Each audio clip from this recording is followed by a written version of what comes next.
Hello, Toon Army. Welcome to Magpies News, your news channel 100% dedicated to Newcastle United. Can you imagine Newcastle without Eddie Howe on the sidelines? Well, not even he could have imagined that. But that's exactly what happened. The coach had to be hospitalized with pneumonia. A blow? Without a doubt. But the response from the coaching staff was chilling. And, honestly, it just shows how prepared Howe has made this team. Even though he's away, his presence continues in every detail. Since he arrived, Howe has always made it clear, no one can work miracles alone. He put together a coaching staff that operates like a machine. Each member has their role, each training session is planned to the last detail. And the result? The players know exactly what to do before they even step on the pitch. Graeme Jones, one of the pillars of this machine, once said, "We have a tireless team with very high standards. Everyone here has an influence on the players. And it's this structure that has kept the ship steady even without the captain on deck." And there's more. Howe and Jason Tindall aren't just a coach and an assistant. They're practically brothers in arms.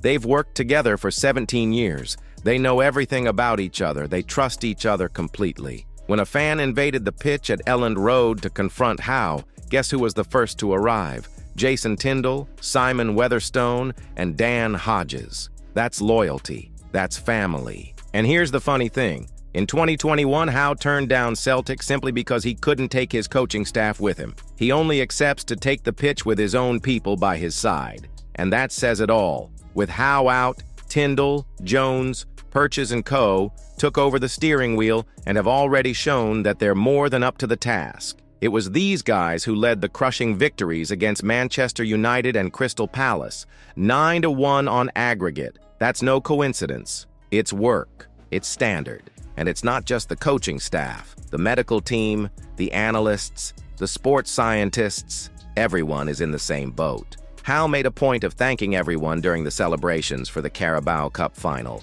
This sense of unity and commitment is what is driving Newcastle forward. In fact, after Howe was hospitalized, there was a meeting, and the message was direct. Let's keep the level up. The results showed in training, in the team's physical strength, and of course in the games. As Charlie Daniels, a former player of the duo, said, "Howe may be out, but that's just fueling it. The group knows what's at stake. A place in the Champions League, pride in the club, and above all, the desire to make the coach proud." Steve Cook, who knows Howe like few others, said, "The players will give that extra something, because those are Eddie's values." And that's it, fans. No one wanted to go through this. But Newcastle will turn this moment into motivation, because here the shirt weighs heavily, the work is serious, and the mission is clear: to keep going, honor Eddie Howe, and strive for greatness.